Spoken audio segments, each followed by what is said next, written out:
Lok Sabha speaker पद को लेकर एनडीए सरकार और विपक्ष के बीच माथापच्ची तेज हो गई है। सूत्रों के हवाले से खबर है कि बीजेपी लोकसभा स्पीकर पद अपने पास ही रखेगी। रक्षा मंत्री राजनाथ सिंह के घर हुई बैठक में एनडीए सहयोगी दलों का कहना है कि पीएम मोदी का जो फैसला होगा उस पर वो सहमत हैं। अब लोकसभा स्पीकर पद के कई नामों पर चर्चा चल रही है, लेकिन अभी तक कोई नाम तय नहीं हो पाया है। बता दें कि 24 जून से 18वीं लोकसभा के पहले सत्र की शुरुआत होने जा रही है और 26 जून को प्रधानमंत्री मोदी लोकसभा अध्यक्ष के चुनाव का प्रस्ताव पेश करेंगे। वहीं दूसरी तरफ लोकसभा में उपाध्यक्ष के पद की मांग पर अड़े विपक्ष ने चेतावनी दी है कि अगर सरकार किसी विपक्षी नेता को उपाध्यक्ष बनाने पर सहमत नहीं हुई तो वो लोकसभा अध्यक्ष पद के लिए चुनाव लड़ेंगे। और अगर ऐसा हुआ तो स्वतंत्र भारत के इतिहास में ये पहली बार होगा जब लोकसभा अध्यक्ष के लिए चुनाव होगा। यानी कुल मिलाकर कहें तो एनडीए के सहयोगी दल बीजेपी के पक्ष में स्पीकर का चुनाव करेंगे, लेकिन विपक्ष लोकसभा के उपाध्यक्ष पद को लेकर जोर आजमाइश कर रहा है। आज हम लोकसभा के स्पीकर और उपाध्यक्ष पद को लेकर चर्चा करेंगे और इस खास चर्चा में हमारे साथ जुड़ चुके हैं हमारे मेहमान अजय उमत, वरिष्ठ पत्रकार हैं। अजय सर, बहुत स्वागत है आपका जी बिजनेस पर। सर, सबसे पहले तो थैंक यू सर। सबसे पहले तो आपसे समझना चाहेंगे कि लोकसभा अध्यक्ष पद को लेकर इस बार काफी संशय है। कुछ लोगों का कयास है कि हो सकता है कि ओम बिरला को उनकी वापसी होगी। कुछ लोगों का कहना है कि हर बार की तरह जैसे बीजेपी सबको चौंकाती है, इस बार भी एक नया चेहरा देखने को मिलेगा। हालांकि दूसरी तरफ हम देख रहे हैं कि विपक्ष भी कशमकश कर रहा है, खींचतान जारी है। इस पर क्या टेक है आपका?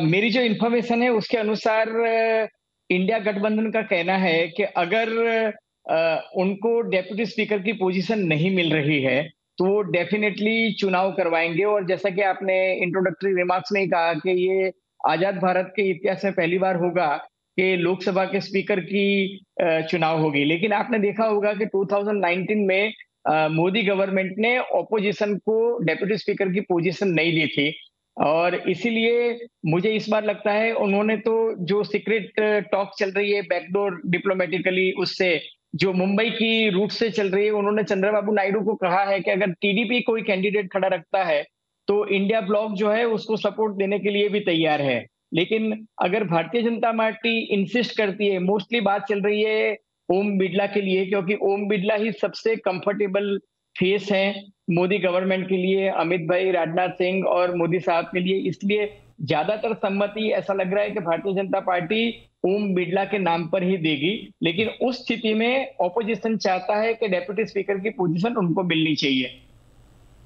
बिल्कुल, लेकिन जो कांग्रेस का खींचतान हम देख रहे हैं, जो दबाव बनाने की कोशिश कांग्रेस की तरफ से हो रही है, उसमें कहा यह भी जा रहा है कि अगर कांग्रेस से भाजपा में आई पुरंदेश्वरी देवी या बीजेडी से आए भृतहरि महताब को लोकसभा अध्यक्ष का उम्मीदवार बनाया जाता है तो शायद कांग्रेस उतना ज्यादा दबाव बनाने की कोशिश नहीं करेगी, वो कहीं ना कहीं समझौता करती हुई दिखेगी। इस पे आपको क्या लगता है?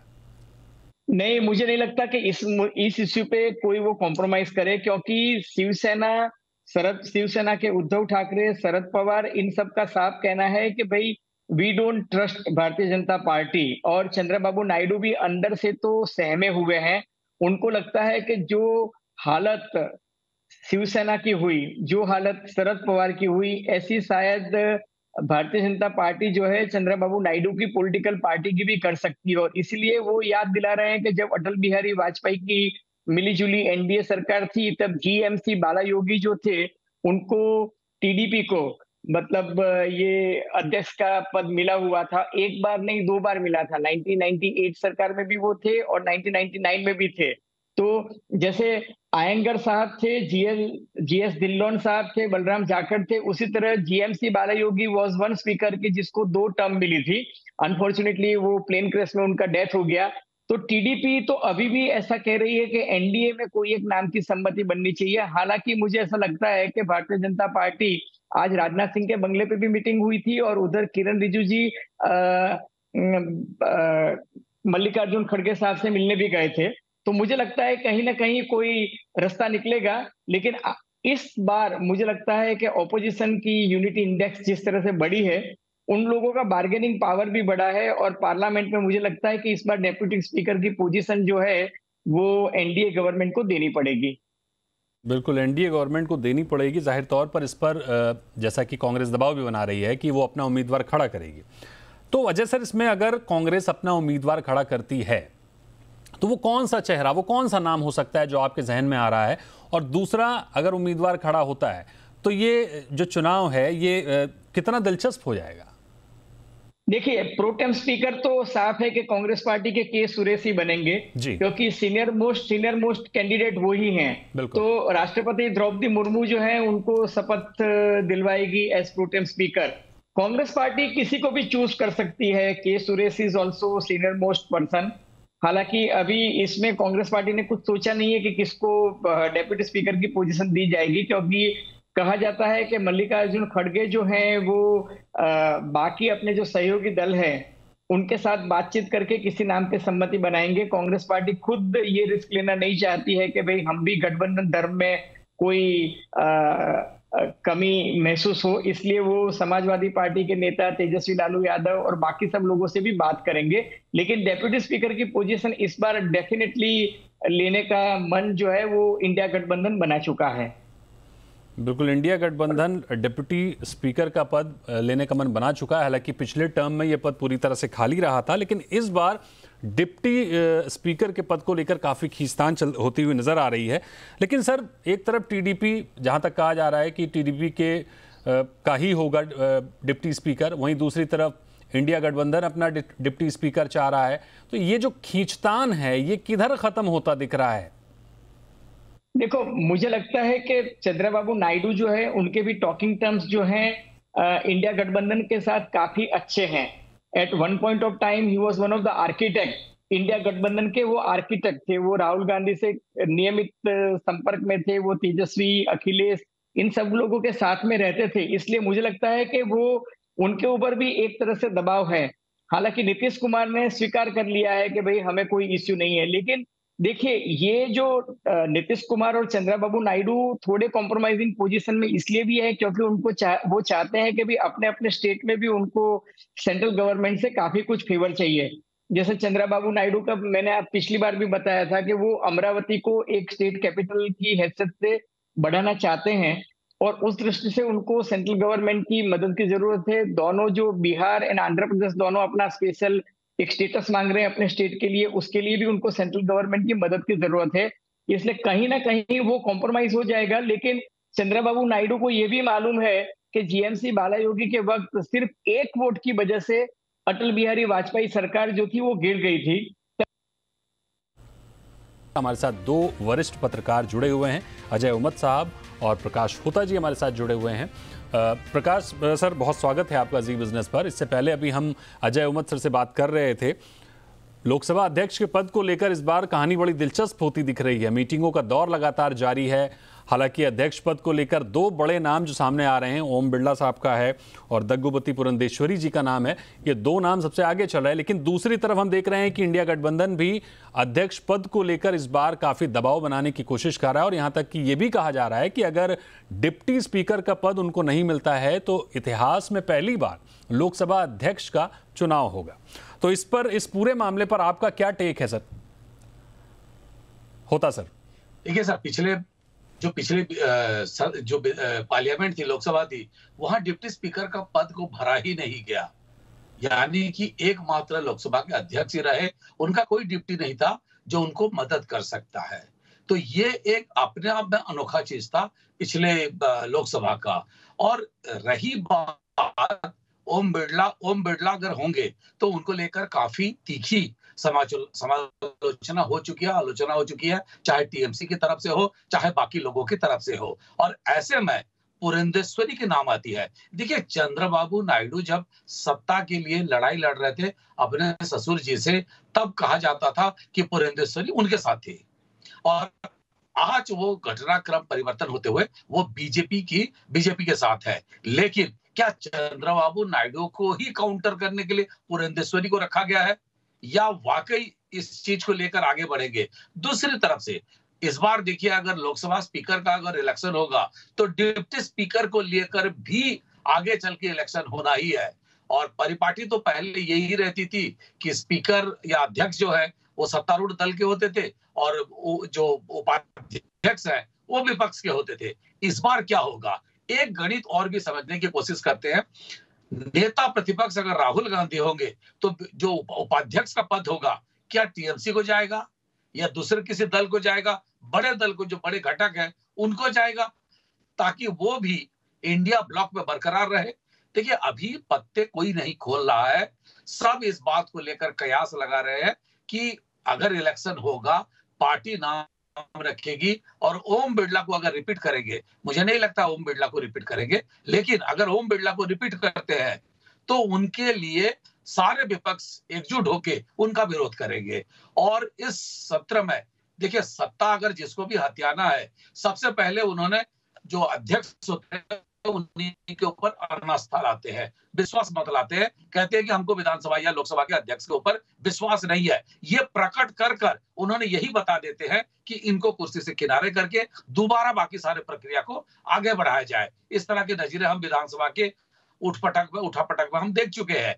ऐसे में दोनों पार्टियों के लिए ये बहुत महत्वपूर्ण है, और विशेषकर बीजेपी के लिए, क्योंकि जब भी कोई, जैसे अजित पवार की दल है, अगर वो शरद पवार के साथ, एक हाइपोथेटिकली अगर शरद पवार के साथ मिल जाते हैं तो क्या होगा, और उन परिस्थितियों से तैयार होने के लिए भी बीजेपी नहीं चाहती है कि ये लोकसभा का स्पीकर का पद घटक दल के पास रहे। लेकिन घटक दल को यह डर है कि बीजेपी फ्रेंडली में भी वो डिफेक्शन कराती है, और अगर हमारे बीच में किसी को डिफेक्शन करा दे तो हमारे लिए क्या होगा, क्योंकि उसको संख्या गरिष्ठता, एकक संख्या गरिष्ठता से कम है, 30-35 सीटें कम है, तो वो उसको फुलफिल करना चाहेंगे, भरना चाहेंगे। तो सभी लोग इसीलिए फूक फूक कर कदम रखना चाहते हैं। जी दीपक जी। बिल्कुल सर, इसमें एक सवाल मेरा ये भी रहेगा कि जैसे कि दग्गुबती पुरंदेश्वरी जी का जो जिक्र हो रहा है, वो कांग्रेस से बीजेपी में आई थी, अगर, और दूसरी तरफ अभी टीडीपी के साथ में भी हैं, तो क्या ऐसा हो सकता है कि पुरंदेश्वरी जी को अगर लोकसभा स्पीकर बनाया जाता है तो विपक्ष भी थोड़ा नरम पड़ेगा, कांग्रेस भी थोड़ा नरम पड़ेगी, इंडिया गठबंधन नरम पड़ेगा, और इधर टीडीपी भी थोड़ा खुश हो जाएगी कि उनका अध्यक्ष है? क्या ऐसी कुछ संभावना बनती दिख रही है आपको? देखिए, जो पिछले लोकसभा की जो तजुर्बा रही है, चाहे टीएमसीपी को हो, चाहे कांग्रेस पार्टी को हो, चाहे बाकी दलों का, कोई इस पे कोई दया रखने वाली नहीं है। पुरंदेश्वरी अगर रहेंगी तो इसका मतलब ये नहीं होगा, हमने देखा जब ताई लोकसभा अध्यक्ष थी, शुरुआत पे 2 साल तो बेहतर चला, लेकिन बाद में ताई को भी विरोध करने लगे थे।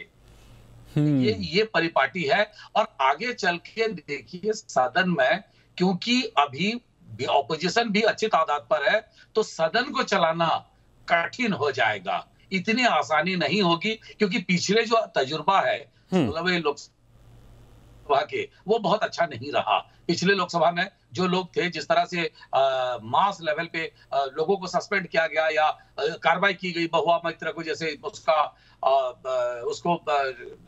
जैसे सदस्यता समाप्त कर दी गई, इन सारी बातों को लेकर अभी से ऑपोजिशन मसल्स को वो तो अपना फ्लेक्स करने लगी है, मसल दिखाने लगी है, वो बातें कहने लगी है। ऐसी स्थिति में जो भी अध्यक्ष होगा, अगर अध्यक्ष मजबूत नहीं है, अगर अध्यक्ष अपने बातों पे अडिग नहीं रहेगा, तो सत्तारूढ़ दल के लिए दिक्कतें होंगे। तो क्या पुरंदेश्वरी वो बात कर पाएगी? और याद करिए, पुरंदेश्वरी को जब छत्तीसगढ़ की प्रभारी थी तो उसको हटा दिया गया था, बीजेपी की ही प्रभारी थी, किन परिस्थितियों में हटा? तो ऐसे कई सवाल है। और सबसे बड़ी बात है कि जब प्रहार होता है तो सरकार के ऊपर प्रहार होता है, और अध्यक्ष निष्पक्ष दिखना चाहिए, होना नहीं होना अपनी जगह पर, ठीक बात है, दिखना चाहिए। तो क्या स्टेबिलिटी ऑपोजिशन में रहेगी? चंद्रबाबू नायडू की वो सिस्टर इन लॉ है। ऐसे परिस्थिति में चंद्रबाबू नायडू तो पहले से ही एनडीए की अलायंस पार्टनर है, लेकिन जो विपक्ष है, इंडिया ब्लॉक है, वो एक्सेप्ट करेंगे क्या? और दूसरी बात है, जो पार्टी छोड़ के गई है, उनको कितना एक्सेप्ट करेगी कांग्रेस? एग्जैक्टली, क्योंकि आज वही वो बीजेपी में गए और बीजेपी मजबूत हो गया, तो क्या वो स्वीकार करेगी? ये सारी बातें हैं सर। तो ऐसे में अजय उमद सर, आपसे मेरा सवाल ये होगा कि जाहिर तौर पर संख्या बल में इंडिया गठबंधन भी मजबूत हुआ है, तो लोकसभा की जो तस्वीर है वो बड़ी बदलती हुई दिखने वाली है इस सत्र में भी। तो बिल्कुल ऐसी क्या गणित, ऐसा क्या समीकरण बन सकता है जिसमें एनडीए के घटक दल भी खुश रहें इंडिया गठबंधन भी खुश रहें, ऐसा क्या समीकरण देख रहे हैं आप? देखो, लाजमी तो यही होगा क्योंकि भारतीय जनता पार्टी के पास सिर्फ 240 है, 16 चंद्रबाबू नायडू और 12 जनता दल के पास है। तो 293 फिगर तो बन रहा है, लेकिन अगर ये दो अगर हट जाते हैं तो ये बैसाखियों के सहारे चलने वाली सरकार है। और भारतीय जनता पार्टी, मैं जहां तक इन सब महानुभावों को जानता हूं गुजरात से, मुझे नहीं लगता कि ये लोग कॉम्प्रोमाइज करेंगे। देखिए, आप सब कह रहे थे, मतलब दिल्ली के पत्रकार लोग कह रहे थे कि भाई चंद्रबाबू नायडू को और नितिन कुमार को इतने सब डिपार्टमेंट मिल जाएंगे। बीजेपी ने कुछ नहीं दिया। जो तेजस्वी लालू यादव के शब्दों में कहा जाए तो झुनझुना मिला इनको। सिमिलरली सर, मैं आपको बताता हूं, मोदी जी, अमित भाई, ये कभी कॉम्प्रोमाइज नहीं करेंगे। ये स्पीकर की पोजीशन तो अपने पास ही रखेंगे, क्योंकि देखिए, जो एलिगेशन ओम बिरला के सामने हो रहे थे कि भाई ऑपोजिशन लीडर के स्पीकर बंद कर देना, उनको माइक नहीं देना, पत्रकारों को मतलब वहां प्रेस गैलरी में नहीं जाने देना, सिर्फ एक ही जगह से फीड आने देना, वो सब एडिटिंग करने देना, महुआ मोहित्रा, ये सब टेक्निक जो है ये दग्गुबती पुण्यश्वरी देवी कितना हासिल कर पाएगी, उनको तो ऐसे। बिल्कुल सर, दग्गुबती पुरंदेश्वरी क्या हासिल कर पाएंगी, ये तो देखने वाली बात होगी। हालांकि जैसा कि स्थिति नजर आ रही है कि सबसे ऊपर जो नाम है वो ओम बिरला का है, और जाहिर तौर पर उम्मीद लगाई जा रही है, जैसे अजय अहमद सर भी कह रहे हैं कि ओम बिरला राधा मोहन जी का भी नाम चल रहा है। बिल्कुल, राधा मोहन जी का भी नाम चल रहा है। तो ऐसे में अब कौन लोकसभा स्पीकर होगा ये तो वक्त ही बताएगा। हालांकि 26 जून को वो मुबारक दिन है जब लोकसभा स्पीकर तय होंगे, लेकिन उसमें विपक्ष कितनी बड़ी भूमिका निभाने वाला है, क्या अपना उम्मीदवार खड़ा करने वाला है, ये सारी चीज़ें देखने योग्य होंगी। बहुत शुक्रिया करेंगे आपका अजय सर और प्रकाश सर हमारे साथ जुड़ने के लिए, इस पूरी चर्चा में शामिल होने के लिए।